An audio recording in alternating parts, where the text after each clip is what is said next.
দীর্ঘ 4 দশকেরও বেশি সময় আত্মগোপনে থাকার পর নাটকীয়ভাবে গ্রেফতার হওয়া সাবেক রাষ্ট্রপতি জিয়াউর রহমান হত্যা মামলার অন্যতম আসামি অবসরপ্রাপ্ত সেনা কর্মকর্তা মোজাফফর হোসেনকে নিয়ে আরও জানাতে আন্তর্জাতিক অপরাধ ট্রাইব্যুনাল থেকে যুক্ত হচ্ছেন জুনায়েদ আল হাবিব।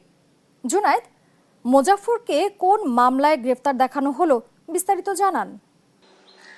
সালমা, ধন্যবাদ আপনাকে। আসলে আপনি যে বিষয়টি জানতে চেয়েছেন, মোজাফফরকে কোন মামলায় গ্রেপ্তার করা হয়েছে, আসলে চিফ প্রসিকিউটর কিছুক্ষণ আগে গণমাধ্যমে যেমনটি জানিয়েছিলেন, আমরাও কিন্তু একই প্রশ্ন তাকে করেছিলাম যে মোজাফফরকে কোন মামলায় গ্রেপ্তার দেখানো হয়েছে। তবে তিনি যেমনটি আমাদেরকে জানিয়েছেন যে আইসিটি অ্যাক্ট 1973 অনুযায়ী মানবতা বিরোধী অপরাধের সঙ্গে যুক্ত কোনো ব্যক্তিকে যদি সন্দেহভাজন হিসেবে কারো তথ্য পায় তদন্ত সংস্থা, তখন একটি মিস কেসের মাধ্যমে আসলে তাকে শোন অ্যারেস্ট দেখিয়ে জিজ্ঞাসাবাদের সুযোগ রয়েছে আইনে। তো তেমনটি কিন্তু চিফ প্রসিকিউটর আমাদেরকে জানিয়েছেন যে সুনির্দিষ্ট কোনো মামলায় কিন্তু তাকে গ্রেফতার দেখানো হয়নি।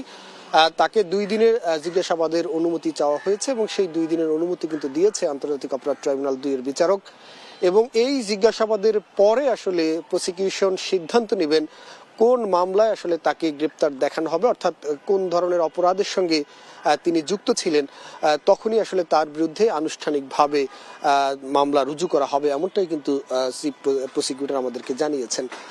একই সঙ্গে সকাল থেকে আমরা আপনাদেরকে যেমনটি জানিয়েছিলাম মোজাফফরের গ্রেপ্তারের প্রেক্ষাপট এবং তিনি যে 45 বছর অর্থাৎ দীর্ঘ সময় ছদ্মবেশ ধারণ করে আত্মগোপনে ছিলেন।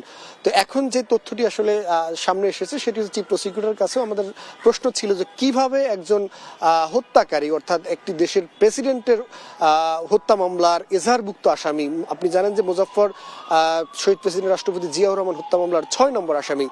তিনি অবাধে দেশে ঘুরে বেরিয়েছেন, একই সঙ্গে পার্শ্ববর্তী দেশ ভারতে তিনি একাধিকবার যাতায়াত করেছেন। তখন আসলে প্রসিকিউশনের পক্ষ থেকে দাবি করা হয়েছে যে গত সরকার অর্থাৎ ফ্যাসিস্ট সরকারের আশ্রয় প্রশ্রয় কিন্তু তিনি আসলে এই সুযোগটি পেয়েছেন, অর্থাৎ দেশে নির্বিঘ্নে চলাফেরা করার সুযোগ পেয়েছেন, একটি অভিজাত এলাকায় বসবাসের সুযোগ পেয়েছেন, বাংলাদেশের ফোন ইউজ করারও কিন্তু সুযোগ এই মোজাফফর পেয়েছিলেন। তো সেই সরকারের অর্থাৎ গত সরকারের সঙ্গে তার বিভিন্ন অপরাধের সংশ্লিষ্টতা রয়েছে, বিশেষ করে জেনারেল মাসুদ উদ্দিন চৌধুরী যিনি এখন গ্রেপ্তার রয়েছেন বিভিন্ন মামলা, অর্থাৎ 11টি মামলা কিন্তু মাসুদ উদ্দিন চৌধুরীর বিরুদ্ধে রয়েছে, যেখানে অর্থ আত্মসাৎ, মানব পাচার থেকে শুরু করে জুলাই গণ অভ্যুত্থানে মানবতা বিরোধী অপরাধের মামলাও কিন্তু রয়েছে।